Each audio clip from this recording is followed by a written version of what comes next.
মিডিয়াতে আমাকে নিয়ে একটা তোলপাড় শুরু হয়েছে যে আমি অ্যারেস্ট হয়েছি।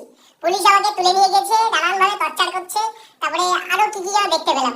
সে কি মাইতিদা ওরফে বিষাক্ত ছেলে, আমি ভাবছিলাম যে তোমার পুটকিতে হয়তো পুলিশ বাস ঢুকিয়ে দিয়েছে, কিন্তু দেয়নি।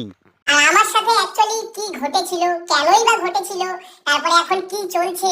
কি আর চলবে দাদা, ওই দালালগুলোর মুখ থেকে আর ওই ভিডিও থেকে ওদের আমরা যতটুকু শুনলাম যে তোমাকে থানায় নিয়ে গিয়ে তোমার পুটকিতে বাঁশ দিয়ে একদম উধুম কেলানি দিচ্ছে, আমরা তো এতটুকুই জানি।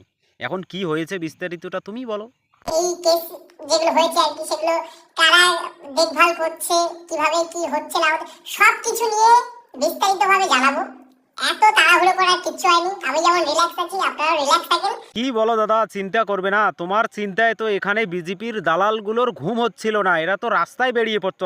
আর মাত্র 2টা দিন যদি তুমি ফেসটা রিভিল না করতে, ঘরের মধ্যে বসে থাকতে, তাহলে এই বছরের টিকিটটা কিন্তু 2026-এর টিকিটটা ঠিক তোমার নামে হইতো, আর অন্য কারো হইতো না।